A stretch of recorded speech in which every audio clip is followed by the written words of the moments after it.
안녕하십니까, 박병욱입니다. 오늘 아침 조선일보의 그 사설의 제목을 보고 제가 깜짝 놀랐습니다. 21세기 민주국가 정당에서 배신자 색출이라니. 또 하나는 100만 명 탄원의 가짜뉴스까지 돈 없는 영장 판사 겁박. 네, 여러분도 느끼셨길 겁니다. 이번에 이재명 대표 체포동의안 가결 이후 민주당 지도부는 체포동의안에 찬성했던 국회의원들을 색출한다는 운동을 벌이고 있는 것 같습니다. 일반 국민들의 그 선거에도 마찬가지겠지만 국회에도 마찬가지로 그 무기명 투표를 할 때는 선거의 보통 원칙 4대 원칙이 있죠. 보통선거, 평등선거, 또 직접 해야 되는 직접선거, 그 다음에 비밀선거죠. 비밀선거를 한 투표에 대해서는 결과는 누구한테도 얘기하지 않는다는 것이 원칙입니다. 그리고 이번에 투표에 참가한 295명의 사람들은 일반 시민들이나 일반인들이 아닙니다. 항상 얘기하지만 국회의원들은 각 지역구에서 몇십만 명이 선출해놓은 국민의 대표입니다. 그런데 국민의 대표 자격으로서 국가의 중요한 정책이나 그런 결정에 대해서 하는 투표에 대해서 그 투표는 분명히 무기명 투표로 진행이 됐었는데 그 결과에 대해서 국회의원들에게 책임을 지게 하겠다는 그 발상이 과연 어디서 나왔는지 저는 정말로 궁금합니다. 국회에서 이러면서 국민들한테 선거의 원칙을 지키고 부정선거를 하지 말고 이런 얘기를 할 수가 있을까요? 그건 도저히 용납되지가 않는 일이죠. 그 다음에 내일 영장 실질심사가 들어가는데 거기 해당되는 아마 그 영장 판사에게 어떤 본인들의 의사 전달을 100만 명 탄원이라는 방법을 이용해서 지금 압박을 하고 있는 것 같은데, 그렇다고 생각해 보면은 첫 번째 것은 국회의원들 본인들 자신들이 본인들 투표 행위에 대해서 부정하는 그러한 행위이고, 두 번째는 국회 입법기관을 통해서 결과를 얻었던 걸 그 결과로 인해서 재판을 하려고 하는 사법기관에 대한 재판에 대한 관여입니다. 그러면은 지금 이 세력들은 국가의 입법기관이나 사법기관 두 기관에 대해서 헌법기관에 대해서 관여를 하고자 하는 세력들이라는 얘기죠. 이건 어떻게 도대체 판단해야 될 건지 정말로 감이 잡히지가 않습니다. 여기에서도 일반인들 같으면은 국회 동의 절차가 없죠. 국회의원들이니까 범법자는 아니죠. 아직은 이제 피의자인데 이 사람이 재판을 받으러 가는 과정에서 국회의원이니까 국간의 대표기관인 국회의원들 과반수 참석, 과반수 동의를 얻어야만이 영장 심사를 할 수 있다는 그런 특혜가 있는 겁니다. 그 특혜를 두 번에 걸쳐서 결과를 얻어가지고 영장 실질심사를 받으러 가는데 그것도 못하게 방해를 한다는 것은, 그것도 영향을 주려고 하는 것은 정말 국가에서 정하는, 헌법기관에서 정하는, 헌법에서 규정하는 그러한 제도를 전부 다 무시한다는 얘기죠. 이런 어처구니 없는 일이 지금 21세기 세계 10대 경제대국이라는 대한민국 정치사에서 벌어지고 있는 현실입니다. 우리나라에 참 저는 이제 전체적으로 우리 한민족 역사 가운데서 가장 부끄러운 왕조 시대가 조선이라고 생각하는데, 물론 거기에서도 우리 세종대왕 같은 분이 있었죠. 그 조선 시대에서 많은 폐해를 가져왔던 것이 붕당 정치였습니다. 가장 대표적인 게 무갑길이라고 우리가 배웠던 게 무오사와 갑자사와 기묘사와 을사사죠. 정말로 하잘 거 없는, 정말로 토론할 가치가 없는 그러한 일로서 그때 우수한 선비들, 우수한 인력들이 많이 죽고, 그때는 뭐 연좌제가 있어갖고 개인 하나만 처벌되는 건 아니지 않습니까? 온 가족이 노비가 되고 뭐 구족까지 멸하는,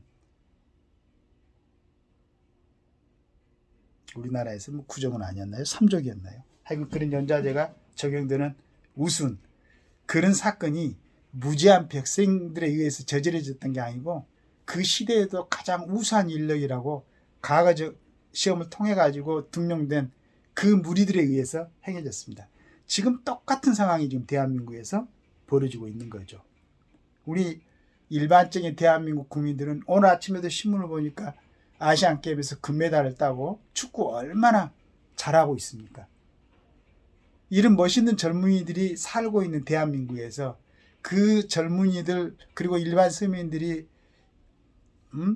어렵게 일해서 벌어들이는 그 돈에서 내는 세금으로 그걸 받고 일하고 있는 국회의원들이 이런 모습을 보인다는 게 정말로 우습습니다. 이 부분에 대해서는 지금 21대 국회의원으로서 정치에 참여하고 있는 사람들, 그 다음에 그 사람들 뒤에서 배후에서 자기들이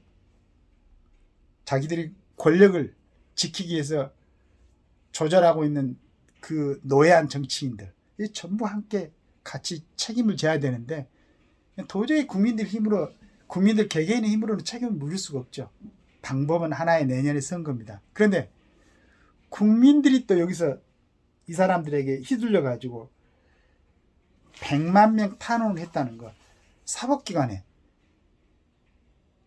이순신 장군처럼 목숨을 걸고 이거 누명을 씌워 가지고 죽어가는 사람들 위해서 탄원하는 게 아니고, 우리가 보기에는 일상적인 범죄를 저지르고 그래도 국회의원이기 때문에 지금은 피의자죠.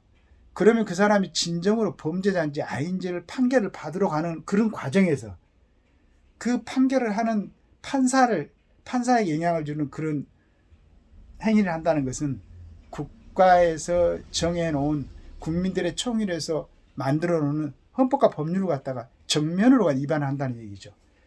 지금 어떻게 이런 사람들이 대한민국에 살게치고 살아가고 있는 건지 도저히 모르겠어요.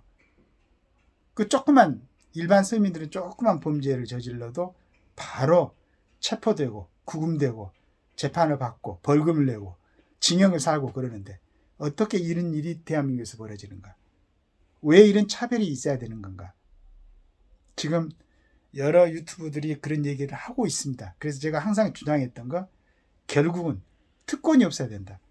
특권이 없으면 이런 걸 감수하고 국회의원들이 그런 상황에서 동조를 하고 같이 움직이고 그럴 리가 없죠.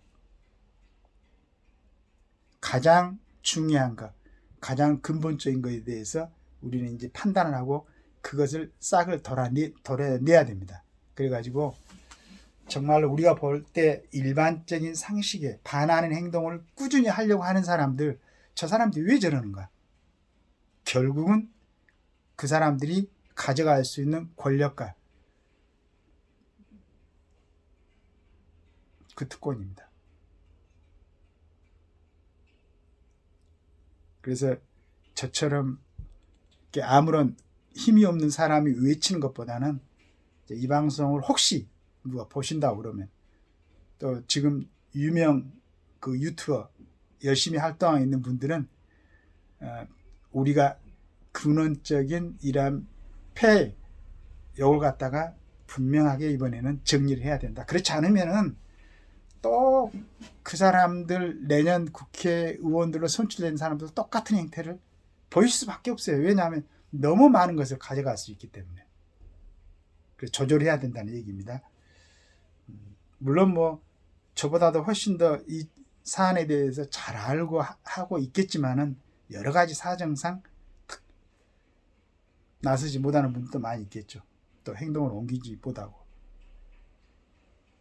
그러나 이게 처리가 안 되면은 지금부터 몇백 년 전에 일어났던 조선시대에 일어났던 그런 사와 같은 그런 일들이 지금 현재 우리나라 정치에서 벌어질 수도 있다. 벌어지고 있다.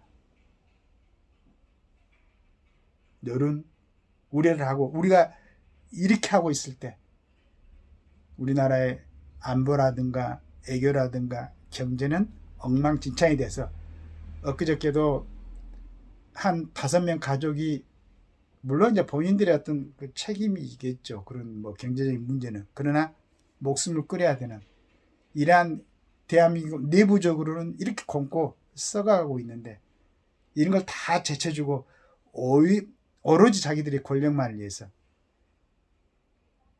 앞뒤 가리지 않고 투쟁하는 이런 사람들에게 어떤 방법으로 우리가 그 책임을 물어야 될 것인가를 지금 정말로 우리나라에서 지도자라고 인정받고 있는 정치인들이나 학계, 그 다음에 특별히 원로 정치인들, 이제 원로 정치인들은 뭐 누구 특별하게 눈치 보고 또 공천 받을 필요도 없고 먹고 살 만큼들은 다 준비가 돼 있을 거라고 저는 믿고 있습니다. 지금 제가 볼 때 그분들이 생활하는 것 보니까 너무 여유 있게 잘 살고 있어요. 소위 각 당의 상임 고문이란 분들, 이런 분들 눈에 보이지 않습니까? 이 얘기를 하실 때가 됐죠. 폰만 잡지 말고. 그래서 정상적으로 정치가 회귀하기를 기대하면서 오늘 방송을 마칩니다. 감사합니다.